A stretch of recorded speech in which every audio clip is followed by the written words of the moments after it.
TTD మాజీ chairman YSRCP party రాష్ట్ర అధికార ప్రతినిధి బూమన కరుణాకర్ రెడ్డి ఆయన నివాసంలో విలేకరుల సమావేశం నిర్వహించారు. ఈ సందర్భంగా నారా లోకేష్ మంత్రి అనగాని సత్యప్రసాద్ పై సంచలన వ్యాఖ్యలు చేశారు.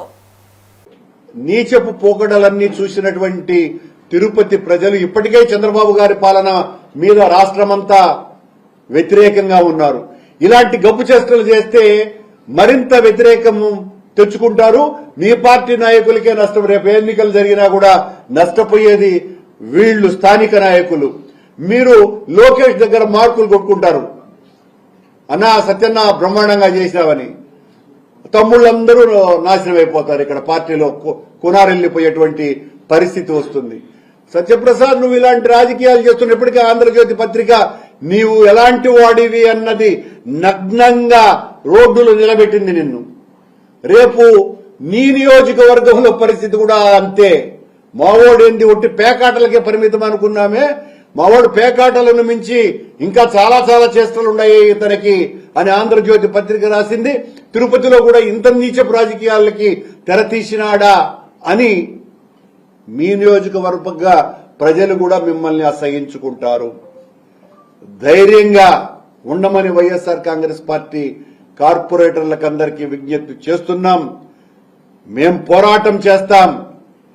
మీ బెదిరింపులకు లొంగేవాళ్లు ఉంటే ఉండవచ్చు కానీ అక్కడికి మీ దగ్గరికి వచ్చిన వాళ్ళందరూ కూడా అన్నా ఇంత నీచంగా మమ్మల్ని లోబర్చుకుంటున్నారు, భయపడిపోయి మమ్మల్ని అందరినీ కూడా ఇంకా చంపటం ఒక్కటే తరువాయి అన్ని రకాలైనటువంటి హింసలు మానసిక క్షోభలు పెడుతున్నారు అని వాళ్ళు ఫోన్లు చేసి ఏడుస్తూ మాకు చెప్తున్నారంటే ఇంత నీచమైన రాజకీయం అవసరమా తెలుగుదేశం పార్టీ కూటమి ప్రభుత్వానికి? ఈ రాజకీయాలు చేయటానికా మీకు అధికారం ఇచ్చింది?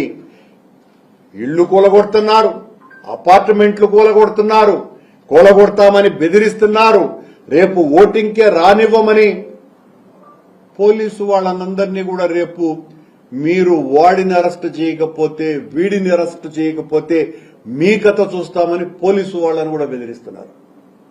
ఏమండి ఇదా లోకేష్ గారు? ఇదా మీరు నేర్పుతున్నటువంటి పాఠం? ఇదా మీరు తీర్చుకోవాలనుకుంటున్నటువంటి పగ ప్రతీకారం? ఎక్కువ కాలం సాగదు ఇలాంటి దుర్మార్గాలు. ఇలాంటి దుర్మార్గాలని ప్రజలు హర్షించరు, ఆమోదించరు, సహించరు. మాకిప్పటికీ పూర్తి నమ్మకం ఉన్నది. మా అభ్యర్థి లడ్డూ భాస్కర్ ఖచ్చితంగా గెలుస్తాడు. మీరెన్ని రకాలైనటువంటి ఈ నీచపు పనులు చేస్తే మేము స్పష్టంగా విప్పు కూడా జారీ చేయటం జరిగింది. ఈ విప్పును ధిక్కరిస్తే కార్పొరేటర్ల సభ్యత్వాలు కూడా చట్ట ప్రకారం కోల్పోతారు అన్నటువంటి విషయాన్ని కూడా గుర్తు చేస్తున్నా. సత్యప్రసాద్ చేస్తున్నటువంటి ఈ దుర్మార్గపు రాజకీయాలను బహిరంగంగా కూడా ఖండించే పరిస్థితి కూటమిలో ఉన్నటువంటి నాయకులే చేస్తున్నారు. రేపు మౌనంగా ఉన్నటువంటి ప్రజలు ఈ తెలుగుదేశం పార్టీ మీద మరింత, జనసేన మీద, బీజేపీ మీద ఆగ్రహం వ్యక్తం చేసి వాళ్లకు తగిన గుణపాఠం చెప్పక తప్పదు అని హెచ్చరిస్తున్నా.